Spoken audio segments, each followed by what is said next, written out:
तो पहले तो ये समझते हैं कि व्हाट डज मीन प्राइवेटाइजेशन, क्या होता है। तो प्राइवेटाइजेशन का मतलब होता है ट्रांसफर ऑफ द ओनरशिप और management of a government owned enterprises. और किसको? प्राइवेट सेक्टर को। In other words it refers to the process of transferring ownership of a business, property और public service from the government to private individuals और organisations. This is called privatisation. अब privatisation को हम दो तरीके से करते हैं। एक आपका होता है फुल्ली प्राइवेटाइजेशन, समझिए ध्यान से। और सेकंड होता है आपका पार्शियली प्राइवेटाइजेशन। पार्शियली प्राइवेटाइजेशन, ठीक है। फुल्ली प्राइवेटाइजेशन में क्या है? 100% इक्विटी ट्रांसफर हो जाना, मतलब transfer of ownership, transfer of ownership भी होगा, ठीक है, मैनेजमेंट भी ट्रांसफर होगा और कंट्रोल भी ट्रांसफर होगा। तो ये हो जाएगा फुल्ली प्राइवेटाइजेशन। आ रही बात समझ में? जैसे कि फॉर एग्जांपल प्राइवेट हॉस्पिटल्स देख लीजिए, फॉर एग्जांपल मैक्स है, तो वो जो भी ओपीडी के चार्ज लेते हैं या ओटी के चार्ज लेते हैं उनका अपना चार्ज है, कोई गवर्नमेंट का कंट्रोल है उस पर नहीं है। क्या कोई गवर्नमेंट ने प्राइस फिक्स कर रखा है कि आप इससे ज्यादा चार्ज नहीं करेंगे? ऐसा है नहीं है। This is fully privatisation. Private schools है, आप लोग डिफरेंट स्कूल्स में पढ़ते हैं, डिफरेंट फी प्रोवाइड करते हैं। क्या गवर्नमेंट ने बोल रखा है कि इतना फीस होना चाहिए, इससे ज्यादा नहीं होना चाहिए? नहीं है। अलग अलग स्कूल अलग अलग फीस आपसे चार्ज कर रहा है according to their facilities, right. तो ये क्या है? Fully privatisation. लेकिन क्या हुआ? LIC, life insurance corporation of India, is a government company. LIC government company है। इसने क्या किया? 20% ऑफ इक्विटी, ठीक है, वो सेल कर दिया किसको? प्राइवेट सेक्टर्स को। 20%, 80% इक्विटी अभी भी गवर्नमेंट के पास है, 20% सेल कर दिया, इसको कहेंगे पार्शियली प्राइवेटाइजेशन। समझ में आ रही बात? तो आपके पास अगर LIC का शेयर है तो क्या आप उसके डिसीजंस में रहते हैं? नहीं रहते हैं, ठीक है। मोबाइल रखो वंस, बैग में रखो, कोई बात नहीं, बैग में रखो उसको, ठीक है। आपने LIC का शेयर्स अगर आपने खरीदा है, ठीक है, तो क्या आप उसमें कुछ इंटरफेरेंस कर सकते हैं? नहीं कर सकते हैं। मतलब उसने ओनरशिप तो ट्रांसफर की, वो भी पार्शियल, लेकिन ना तो मैनेजमेंट ना कंट्रोल, कुछ भी ट्रांसफर नहीं किया। This is partial privatisation. और ये पार्शियली प्राइवेटाइजेशन भी दो तरीके का होता है। एक होता है आपका स्ट्रेटेजिक और दूसरा होता है आपका माइनॉरिटी। अगर 50% से ज्यादा शेयर सेल करते हैं प्राइवेट सेक्टर को तो उसको स्ट्रेटेजिक सेल बोला जाता है, और 50% से कम सेल करते हैं तो उसको हम क्या कहते हैं? माइनॉरिटी सेल करते हैं। तो दिस इज ओवरऑल प्राइवेटाइजेशन, ठीक है। तो मैंने क्या पढ़ाया आपको? What is privatisation, ways of privatisation, two type, ठीक है, फुल्ली और पार्शली। पार्शली प्राइवेटाइजेशन को हम डिसइन्वेस्टमेंट भी बोलते हैं। क्वेश्चन पेपर में आपका डिसइन्वेस्टमेंट आता है, पार्शियल वर्ड नहीं आएगा। ये जो LIC ने 20% इक्विटी जो सेल किया है, ये क्या है? डिसइन्वेस्टमेंट है। क्वेश्चन आता है what do you mean by disinvestment? तो disinvestment refers to the process of sale of equity of PSUs to the private sectors. What is privatization? It refers to transfer of ownership, management and control from public sector to private sector. Clear है? अब question ये है, देखिए ये यहां पर मैंने आपको ये ऑलरेडी पढ़ा दिया, आपको डिसइन्वेस्टमेंट पढ़ा दिया कि ये क्या है? Selling of part of equity, ठीक है, टू द पब्लिक सेक्टर। और मैंने आपको डीनेशनलाइजेशन, ये डीनेशनलाइजेशन को फुल्ली प्राइवेटाइजेशन कहते हैं। आप वर्ड में कंफ्यूज मत होना। Denationalisation means fully privatisation, government से हटा ही देना। It is a form of privatisation involve transferring publicly owned businesses और services to private companies. This process aims to improve efficiency and reduce government spending. Examples include denationalisation of rail transportation और entire industries during the economic transition. Right, clear है यहां तक? But question आता है कि privatisation की need ही क्यों है? अगर आपसे पूछे कि why government does privatise the company, क्यों? एक तो बिल्कुल सही है कि गवर्नमेंट के पास इतने सारे इंडस्ट्रीज हैं कि सबको मैनेज करना इजी नहीं है। उसके कारण उन इंडस्ट्रीज की जो एफिशिएंसी है वो क्या हो रही है? रिड्यूस हो रही है। Right, good morning. एफिशिएंसी क्या हो रही है? रिड्यूस हो रही है। तो जब हम प्राइवेट सेक्टर्स में ट्रांसफर करेंगे तो इससे क्या होगा, प्राइवेट इंडिविजुअल जब उसको हैंडल करेगा तो उसकी एफिशिएंसी क्या होगी, इंक्रीज होगी। आपने एक बिजनेस ओपन किया, ठीक है, और आपने पैसा लगाया, इवन लोन पे लगाया, आप तो पूरा जी जान लगा दोगे ना उस बिजनेस को ऑपरेट करने में, प्रॉफिटेबल बनाने में।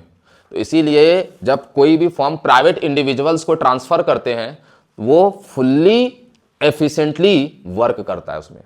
लेकिन आप गवर्नमेंट इंप्लॉई और सैलरीड इंप्लॉई है, आपको क्या मतलब है गवर्नमेंट को लॉस हो फायदा हो, आप अपना काम करोगे और करके घर आ जाओगे, right. So that is why privatisation इसलिए किया जाता है क्योंकि वर्किंग एफिशिएंसी प्राइवेट सेक्टर्स में क्या होती है, इंक्रीज होती है, पहला रीजन। दूसरा यहां पर है कि गवर्नमेंट के पास फंडिंग की कमी है, गवर्नमेंट के खर्चे ज्यादा हैं और इनकम क्या है, कम है। तो आप मुझे बताइए वो खर्चा पूरा कहां से करेगा, बताओ भाई।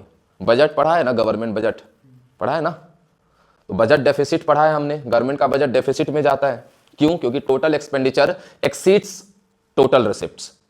तो जो अमाउंट ज्यादा है वो आप गवर्नमेंट कहां से फाइनेंस करती है, दो सोर्स से, या तो वो लोन ले लेंगे या क्या करेंगे, अपने एसेट को सेल आउट कर देंगे।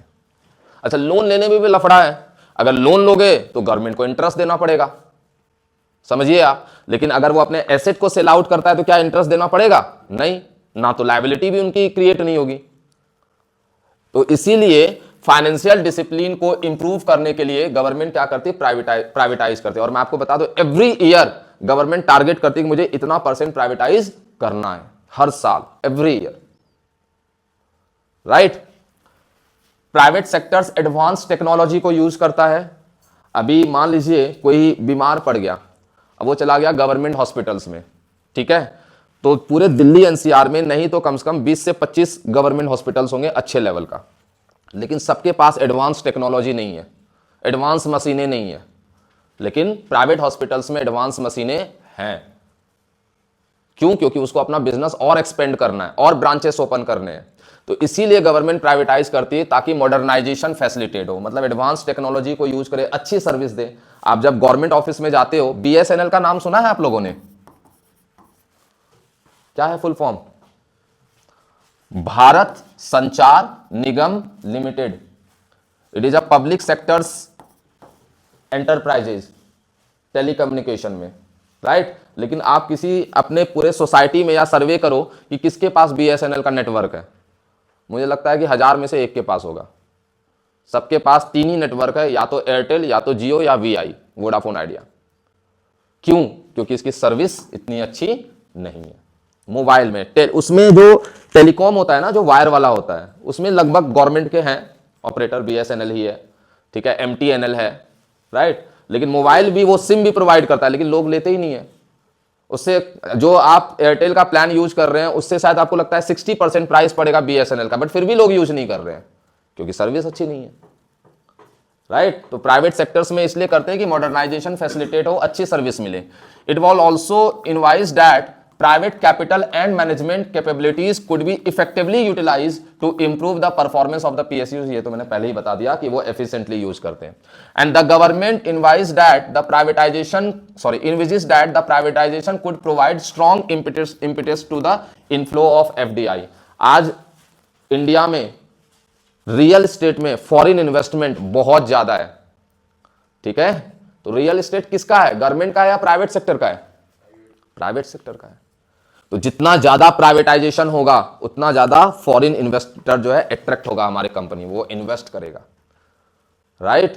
तो ये सारे रीजंस हैं कि प्राइवेटाइजेशन करता है। अब मुझे एक क्वेश्चन का आंसर दीजिए जो आपके एनसीईआरटी में टॉपिक नहीं है, एनसीईआरटी में इतना ही है जितना मैंने पढ़ाया आपको, राइट।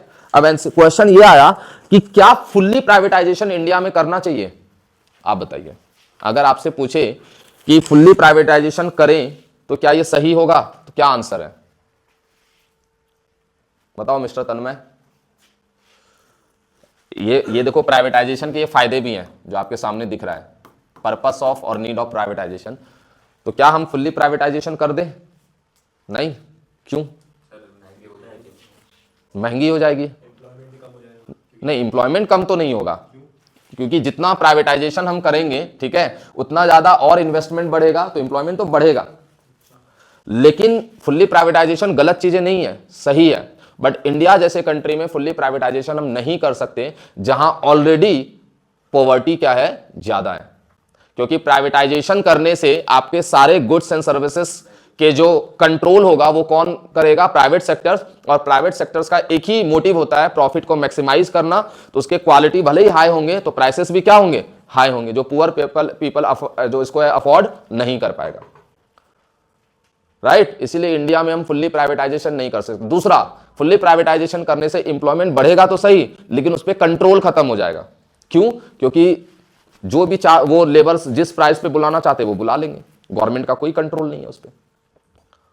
वो तभी अच्छा होगा जब आपके इकोनॉमी का इंडस्ट्रियलिस्ट अच्छे हैं, जो अपने प्रॉफिट के साथ साथ सोशल वेलफेयर को भी देखें। इंडिया में तो ऐसा है, इंडिया में तो चाहता कैसे फ्री में काम करवा लूं और अपना प्रॉफिट अर्न करूं, या गवर्नमेंट को भले ही फुल्ली प्राइवेटाइजेशन कर दे लेकिन अपना कंट्रोल रखना पड़ेगा, वेज प्राइस पॉलिसी रखनी पड़ेगी।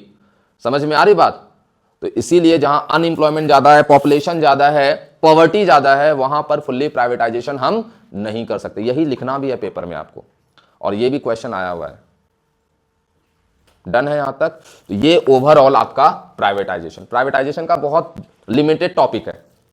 What is privatisation, what are the types of privatisation, need और पर्पस ऑफ प्राइवेटाइजेशन, ठीक है, और 100% प्राइवेटाइजेशन सही है या नहीं है, बस। और अलग तरीके से कोई क्वेश्चन नहीं आता है। इंडस्ट्रीज को छोड़ करके गवर्नमेंट ने मैक्सिमम इंडस्ट्रीज को प्राइवेटाइज कर दिया। क्यों? क्योंकि वो इंडस्ट्रीज स्टार्टिंग से प्रॉफिट मेकिंग रहा है, तो इस वजह से गवर्नमेंट ने उनको एक स्पेशल एफर्ट डाला है और स्पेशल स्टेटस डाला है उसके लिए, जिसको हम कहते हैं नवरत्ना, महारत्ना एंड मिनी रत्नास। पहले इसके अंदर कंपनीज बहुत कम थी, बट मैंने अपग्रेडेड लिस्ट डाला है। जैसे कि ये आपके नवरत्ना में 26 कंपनीज है। आपको कुछ कंपनीज याद रखने होंगे क्योंकि पेपर में आ जाता है। जैसे कि मैं आपको बताता हूँ, नवरत्ना में आपका IRCTC, ठीक है, और आप उसमें NH इरेडा ये आ सकता है, ONGC ये आपका आ सकता है, MTNL ये आपका आ सकता है। बाकी ये सब चीजें हैं तो सही, बट आपके पेपर में इतना डिटेल से नहीं आएगा, क्लास 12 के पेपर में। तो ये नवरत्ना कंपनीज है। क्लियर है यहां तक? 9 रत्न के नाम पर इनको स्टेटस डाला था। पहले 9 कंपनीज थी, लेकिन अब क्या हो गया, इंक्रीज हो गया, तो इनके अंदर वो डालते गए। उसके बाद आपका महारत्नाज है। महारत्नाज में भी आ सकता है, जैसे ये सेल है, steel authority of India limited, NTPC है, national thermal power corporation, ONGC है, ठीक है, आपका इंडियन ऑयल है, राइट, भेल है, भारत हैवी इलेक्ट्रिकल लिमिटेड, तो ये सब गेल है, gas authority of India limited. तो ये कुछ कंपनीज याद रखेंगे जो किसमें है, महारत्नाज में। और इसका 3 मार्क्स का भी क्वेश्चन आया हुआ है। और उसके बाद मिनी रत्नाज, आपका मिनी रत्नाज में ये है आपका IRCTC, क्या कह रहा है, इंडियन रेलवे फाइनेंस कॉर्पोरेशन। ये इसमें बस एक ये याद रखना, ये सब आपसे नहीं पूछेंगे वो, ठीक है। इवन ये क्वेश्चन भी आया है कि गवर्नमेंट ने इसको स्पेशल स्टेटस क्यों दिया है, क्योंकि ये कंपनी प्रॉफिट मेकिंग कंपनीज रही है। इसीलिए जब न्यू इकोनॉमिक रिफॉर्म्स आया था तो गवर्नमेंट ने इनको प्राइवेटाइज नहीं किया। समझ में आ रही बात? क्लियर है? ओके। एंड लास्ट टॉपिक है हमारा इस चैप्टर का, ग्लोबलाइजेशन। ग्लोबलाइजेशन का मतलब, जैसे इस पिक्चर से देखिए, इसमें साफ समझ में आ रहा है, ये जो कनेक्टिविटी है ये इंटीग्रेट करना, दिस इज कॉल्ड ग्लोबलाइजेशन। मतलब कि हमारे पास जो भी टेक्नोलॉजी है, अरे बात समझ में, वो किसी एक कंट्री के पास ना रहे, सभी कंट्री के पास रहे।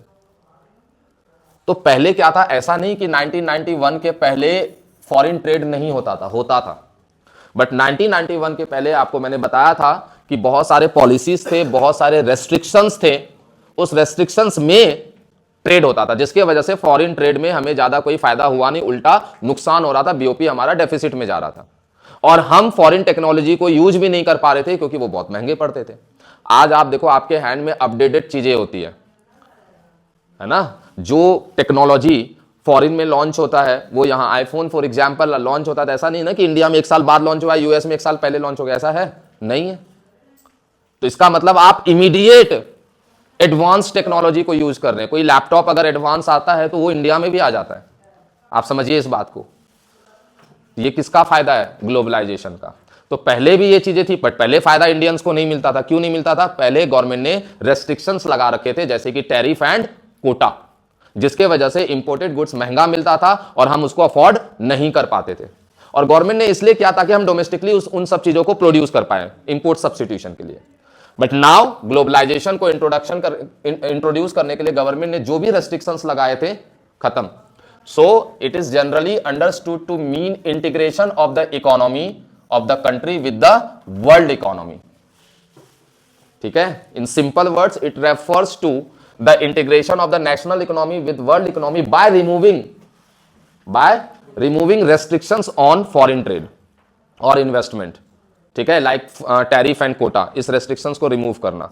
अब ग्लोबलाइजेशन कैसे क्वेश्चन पेपर में आता है वो भी बता देता हूं मैं आपको. एक तो कल ही बताया था मैंने कि globalisation is an outcome of liberalisation. ये क्वेश्चन आया हुआ है आपके पेपर में, बहुत सिंपल आया. तो what do you mean by globalisation. ठीक है, अब क्वेश्चन आता है कि ग्लोबलाइजेशन से इंडिया को क्या बेनिफिट मिला है, या ग्लोबलाइजेशन से क्या इंडिया हमेशा बेनिफिशियल रहा है. तो आंसर इज नो. ग्लोबलाइजेशन का हमें फायदा भी है तो साथ साथ क्या है, नुकसान भी है. राइट. ग्लोबलाइजेशन का बेनिफिट सबसे ज्यादा डेवलप्ड कंट्रीज को जाता है. ठीक है, इधर ध्यान दीजिए सब. किसको जाता है, डेवलप्ड कंट्रीज को. उसके पीछे रीजन है क्योंकि डेवलप्ड कंट्रीज के पास टेक्नोलॉजी होता है, तो मेनली हम टेक्नोलॉजी को इंपोर्ट ज्यादा करते हैं, तो हम उसका बेनिफिट उस कंट्री को जा रहा है जो टेक्नोलॉजी में आगे हैं. क्लियर है. दूसरा फायदा, इंडिया के पास due to lack of technology, ठीक है, क्योंकि हम वो इंपोर्ट करते हैं, तो हम इंडस्ट्रियल सेक्टर्स में जैसे कि चाइना आगे है हमसे, जापान आगे है हमसे, यूएस आगे है हमसे. ठीक है, तो उसके कंपैरिजन में इंडिया को बेनिफिट नहीं मिलता है ग्लोबलाइजेशन का. अब क्या हुआ, सुनिए ध्यान से. जब आप एक कंट्री से दूसरे कंट्री के बीच में ट्रेड करते हैं, आज आप मान लीजिए किसी शॉपकीपर से कोई चीज खरीद रहे हैं और वो चीज खराब होता है, तो आप कहां जाते हैं, शॉपकीपर के पास जाते हैं कि भैया ये रिटर्न ले लो. क्लियर है. लेकिन मैं यहां पर इंडिया में एक सेलर हूं, प्रोड्यूसर हूं, मैंने कोई रॉ मटेरियल या कोई भी टेक्नोलॉजी परचेज किया फॉरेन से, अब वो बेकार निकल गया या उसमें कुछ कंफ्लिक्ट हो गया, तो मैं फॉरेन जाऊंगा उससे लड़ने के लिए. पॉसिबल है इतना. तो कोई तो पर्सन होना चाहिए ना कि जो उस कंफ्लिक्ट को क्या करे, रिजॉल्व कर सके. इसीलिए जब फ्री ट्रेड किया तो हमें फिर उसके बीच में एक एंटिटी को एस्टेब्लिश किया जो फॉरेन ट्रेड के कंफ्लिक्ट को क्या करता है, रिजॉल्व करता है, जिसका नाम क्या है, WTO, वर्ल्ड ट्रेड ऑर्गेनाइजेशन. इसके पहले WTO के पहले हमारे पास था गैट, GATT. क्या फुल फॉर्म है गैट का, ट्रेड एंड टैरिफ, है ना. कब स्टेब्लिश हुआ था, 1948 आई थिंक. ठीक है, लिखा भी है, हाँ 1948. ठीक है, 1995 में इसको हमने रिप्लेस किया और इसका नाम WTO, वर्ल्ड ट्रेड ऑर्गेनाइजेशन रखा. ऐसा नहीं है कि नाम ही चेंज हुआ है, नाम के साथ साथ काम भी चेंज हुआ है. ठीक है, तो आपके पेपर में आता है explain the functions of W. जितना क्वेश्चन मैं बोल रहा हूं ना पेपर में आता है, पेपर में ये चीजें याद रखिए. Explain the function of WTO के क्या क्या फंक्शंस हैं. बहुत सिंपल है, ये मल्टीलेटरल और बायलेटरल ट्रेड को क्या करता है, प्रमोट करता है, वो भी टैरिफ फ्री. मल्टीलेटरल का मतलब होता है मोर देन 2 कंट्रीज, और बायलेटरल का मतलब होता है बिटवीन 2 कंट्रीज के बीच में ट्रेड को प्रमोट करता है. It facilitate international trade, bilateral and multilateral through removal of tariff as well as non tariff barriers. पहला फंक्शन. दूसरा function, it is expected to establish a rule based trading regime in which nation can not place arbitrary restrictions on trade. ये थोड़ा technical word है. Rule based regime का यहां पर मतलब यह है, सुनना ध्यान से. ये नेशन है X और ये है Y. X और Y के नेशन में डील हुआ कि हमें ये चीज प्रोडक्ट A इस प्राइस में चाहिए. ठीक है, कहां से चाहिए, X को चाहिए किससे, Y से. अब एक और है Z कंट्री ने Y को ऑफर किया कि आप इसको क्यों दे रहे हो, मुझे आप दीजिए, मैं आपको ज्यादा प्राइस पे करूंगा. राइट. इसको कहते हैं आर्बिट्रेरी ट्रेड. ये आप फाइनेंशियल मैनेजमेंट में भी इन फ्यूचर अगर पढ़ेंगे तो आर्बिट्रेरी ट्रेड पढ़ेंगे, जहां पर इन्वेस्टर्स को ज़्यादा बेनिफिट मिलता है वो वहां एक कंपनी से विड्रॉ करके फिर वहां इन्वेस्ट कर देता है. सेम यहीं पर है, वाई को यहां से ज़्यादा बेनिफिट मिल रहा है. अब सुनना ध्यान से. एक्स के साथ जब डील हुआ तो उसके हिसाब से अपने कंट्री में एक्स मैन्युफैक्चरिंग करेगा, उसके लिए उन्होंने सारा प्लानिंग कर रखा होगा, लेकिन वाई ने डील तोड़ दिया तो इसको तो पूरा नुकसान हो जाएगा ना फिर. तो ऐसा नहीं कर सकता है कि बीच में आप डील को तोड़ देंगे, ऐसा नहीं कर सकता. अगर कोई नेशंस के बीच में पॉलिटिकल कन्फ्लिक्ट ना हुआ हो, राइट। इसको कहा जाता है रूल बेस्ड ट्रेड रिजीम। अब आप यहां पर एक क्रॉस क्वेश्चन कर सकते हैं कि सर आप तो ये कह रहे हैं ऐसा नहीं हो सकता है, फिर ट्रंप ने क्यों इंडिया के ऊपर 70% टैरिफ लगा दिया? वो भी तो बीच में ही किया। अब वो भी किसके कारण हुआ था? पॉलिटिकल कन्फ्लिक्ट के कारण। आप लोगों को पता है क्यों लगाया 70% टैरिफ? यूक्रेन और रूस में वॉर चल रहा है, ये तो पता है ना? पता है। अमेरिका किसको सपोर्ट कर रहा है, यूक्रेन को या रूस को? यूक्रेन को सपोर्ट कर रहा है। तो अमेरिका ने साफ बोल दिया कि अगर जो रूस के साथ ट्रेड करेगा तो मैं ये मानूंगा कि वो उसको फंडिंग कर रहा है वॉर के लिए, ठीक है। अब रूस को पैसे की जरूरत है, क्यों? क्योंकि वहां पर वॉर चल रहा है, फंड की रिक्वायरमेंट है। तो रूस और इंडिया के बीच डील हो गया। रूस ने कहा मैं सस्ते में तुम्हें पेट्रोल दूंगा, तो इंडिया ने पेट्रोल कहां से खरीद लिया? रूस से, सस्ते में, जिससे करीब कई अरब डॉलर का बेनिफिट मिला है इंडिया को। हमें पेट्रोल सस्ता नहीं मिला है, बट गवर्नमेंट को मिला है। पता है आपको ये सब बातें, है ना। अब अमेरिका के नजर में क्या हुआ कि ये क्या कर रहा है, वॉर के लिए फंडिंग कर रहा है, तो मेरे अगेंस्ट जा रहा है, तो इसलिए क्या किया उसने? टैरिफ वॉर इंट्रोड्यूस कर दिया, 70% टैरिफ चार्ज कर दिया। जबकि आपको मैं बता दूं, सुप्रीम कोर्ट ने भी, मतलब जो अमेरिका के होंगे, उन्होंने मना किया है कि ये इलीगल है, ये आप नहीं कर सकते, ठीक है। लेकिन जब आपकी उसको क्या कहते हैं, डिक्टेटरशिप जिसको कहा जाता है, जब एक गवर्नमेंट हो तो वहां पर फिर ये सब चीजें होती है। अब WTO क्यों चुप रह गया? इसका तो काम था इस चीज को रोकना, क्योंकि WTO को अमेरिका से मैक्सिमम फंडिंग मिलती है, तो ये भी बीच में नहीं बोल रहा है। आ रही बात समझ में? और यही वजह है कि ये रूल बेस्ड रिजीम को ब्रेक कर रहा है। But practically according to rules and regulation ऐसा कोई नहीं कर सकता है कि मिड ऑफ ट्रेड, आप मिड ऑफ ईयर में आप ऐसा कर दें, वो नहीं होना चाहिए। लेकिन ये पॉलिटिकल कंफ्लिक्ट के कारण ऐसा हुआ है, right. Its purpose is also to enlarge the production of and trade of services. इसका मतलब ये है, मोबाइल बाद में देखो, यहां ध्यान दो। WTO का क्या पर्पस होता है कि प्रोडक्शन बढ़े। प्रोडक्शन कैसे बढ़े ये भी समझिए। मैं मान लो एक किसान हूं और मैं बासमती राइस का प्रोडक्शन करता हूं। अब मेरा राइस का प्राइस यहां पर 50 रुपए है, लेकिन फॉरेनर मुझे 100 रुपए देने के लिए रेडी है। आ रही बात समझ में? तो भाई मैं एक्सपोर्ट करूंगा, फिर सिंपल सी बात है। तो ये एक्सपोर्ट करने की अपॉर्चुनिटी मिलेगी तभी तो एक्सपोर्ट करूंगा ना। तो वो अपॉर्चुनिटी कौन देता है? WTO देता है, इजिली। इट प्रोटेक्ट इन्वायरमेंट बोलते हैं, इस पे हम ज्यादा फोकस नहीं करते हैं। It ensure to optimum utilisation of world resources. इसका मतलब ये है, आप लोग अभी इकोनॉमिक्स आगे पढ़ेंगे, एक डंपिंग टॉपिक है हमारे पास। डंपिंग का मतलब होता है कि आप प्रोड्यूसर हैं, आपकी कैपेसिटी है कि मैं 5000 यूनिट प्रोड्यूस कर सकता हूं, लेकिन आपकी इकोनॉमी में उस गुड्स का डिमांड ओनली 3000 यूनिट है, तो बचा कितना? 2000 यूनिट। तो 2000 यूनिट तो बर्बाद हो जाएगा। या आप 3000 प्रोड्यूस कर रहे हो तो आप अपने कैपेसिटी से अंदर प्रोड्यूस कर रहे हो, तो 100% कैपेसिटी पर प्रोड्यूस करना चाहते हो तो वो 2000 यूनिट आपको क्या करना पड़ेगा? एक्सपोर्ट करना पड़ेगा। और जब एक्सपोर्ट का मौका मिलेगा तो मैं 100% कैपेसिटी पे प्रोडक्शन करूंगा। तो इसी को कहा जाता है कि ये ऑप्टिमम यूटिलाइजेशन ऑफ रिसोर्स को प्रमोट करता है। तो these are the functions of what? WTO। Environment ऐसे प्रोटेक्ट होता है कि ये उन प्रोडक्ट को प्रमोट नहीं करता जो कि मोस्ट सेंसिटिव होता है। जैसे अभी एनवायरनमेंट में मैंने आपको पढ़ाया था कि UN में डिसीजन लिया था कि जो क्लोरोफ्लोरोकार्बन गैसेस है, जिससे हमारा ओजोन लेयर डिप्लेट हो रहा है, उसको हम प्रोड्यूस नहीं करेंगे, राइट। तो उसी तरह WTO भी उन प्रोडक्ट को, जैसे बहुत सारे ऐसे कंट्रीज मैं आपको बता देता हूं जिसने मना कर दिया है केमिकल गुड्स को इंपोर्ट करने के लिए। हम इंडिया में खरीद रहे हैं ना। अगर एक्सपोर्ट के मामले में बता दो तो ऑर्गेनिक फूड सबसे ज्यादा एक्सपोर्ट हो रहा है बाहर में। केमिकल फूड को वो नहीं कर रहे, इंपोर्ट नहीं कर रहे हैं, तो कहीं ना कहीं एनवायरमेंट को प्रोटेक्ट ही कर रहा है, राइट।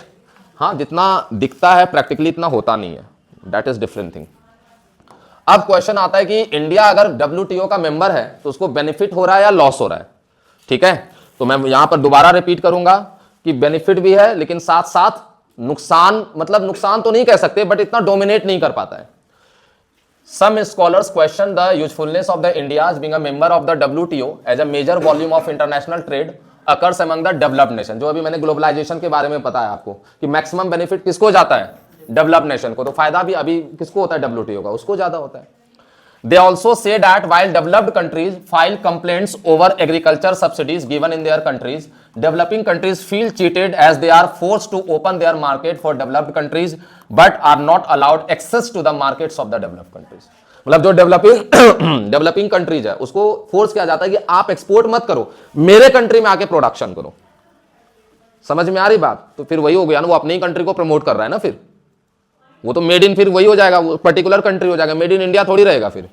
तो इसीलिए मैंने अभी बताया, इसको आप पता है as a India being member of WTO भी बोल सकते हैं, और ग्लोबलाइजेशन के बारे में अगर आता है तो भी आप ये लिख सकते हैं कि ग्लोबलाइजेशन में ऐसा नहीं कि फायदा है, नुकसान भी है, right. Now the most important topic outsourcing, globalization का सबसे इंपॉर्टेंट टॉपिक, मतलब ओवरऑल अगर देखें तो सबसे इंपॉर्टेंट है आउटसोर्सिंग। और आउटसोर्सिंग का मतलब है कि आप सर्विस को दूसरे कंट्री से हायर करना। जैसे एक एग्जांपल देता हूं, एप्पल की कंपनी है, ठीक है, एप्पल तो डोमेस्टिक कंपनी नहीं है, वो भले ही इंडिया में क्या हो रहा है, असेंबल हो रहा है ना, रॉ मटेरियल कहां से आ रहा है, चाइना से आ रहा है। कंपनी कहां की है, यूएस की है ना, आई थिंक यूएस की कंपनी है ना एप्पल, यूएस का है भाई, पक्का, ठीक है। बट मेड इन इंडिया क्यों लिख रहे हैं, क्योंकि बस यहां असेंबल हो रहा है। अब आप समझिए, पहले कंपनी इंडिया में थी भी नहीं, फिर भी एप्पल फोन खरीद रहे थे ना लोग। अगर उसमें कोई प्रॉब्लम आ गया तो आप यूएस फोन करते थे, आप फोन कहां करते थे, इंडिया में। बट कंपनी तो इंडियन है नहीं, तो वो उन्होंने क्या किया, इंडियन को हायर किया कि मेरे प्रोडक्ट में अगर कोई दिक्कत हो तो आप लोग क्या कीजिए, इसको हैंडल कीजिए, इसके बदले में मैं आपको सैलरी दूंगा। This is called outsourcing. Netflix आज कोई ऐसा ही बच्चा होगा जो नेटफ्लिक्स नहीं देख रहा हो, स्टूडेंट में तो ज्यादा ही पॉपुलर हो गया नेटफ्लिक्स, ठीक है, स्ट्रेंजर थिंग्स है। तो ये नेटफ्लिक्स कहां की कंपनी है, बाहर की कंपनी, फॉरेन कंपनी है, बट इंडिया में सर्विस दे रही है ना, तो ये किसका एग्जांपल है, आउटसोर्सिंग का। तो आउटसोर्सिंग का मतलब होता है कि अपने कंट्री से सर्विस ना लेकर के दूसरे कंट्री से हायर करना हो। A company hires regular services from external sources, mostly from other countries, which was previously provided internally or within the country। जो कि पहले अपने कंट्री में कर रहा था, अब वो दूसरे कंट्री से कर रहा है। इवन मैं आपको ये भी बता दूं, सिर्फ ये तो चलो टेक्नोलॉजी है, ये इजिली है। इवन मैं बता दूं कि फॉरेन की कंट्री है और वो लीगल एडवाइजर कंपनी है, और सारा लीगल मैनेज कौन कर रहा है, उसका इंडिया कर रहा है। समझ में आ रही बात? कंपनी वहां है बट उसका सारा डॉक्यूमेंट कौन प्रिपेयर कर रहा है, इंडिया कर रहा है, एमएनसी जिसको बोलते हैं, ठीक है। तो लीगल एडवाइसेस हो गया, कंप्यूटर सर्विस हो गया, एडवर्टीजमेंट हो गया, सिक्योरिटी, ये सब जो है बाहर से हायर करना, that is called outsourcing. Book keeping आता है इसमें म्यूजिक रिकॉर्डिंग आता है, फिल्म एडिटिंग आता है। कई इंडियन फिल्म्स ऐसे हैं जो कि फॉरेन से एडिट होते हैं, कई फॉरेन फिल्म ऐसे हैं जो कि इंडिया से भी एडिट होता है। क्यों? सस्ता पड़ता है उसको, राइट।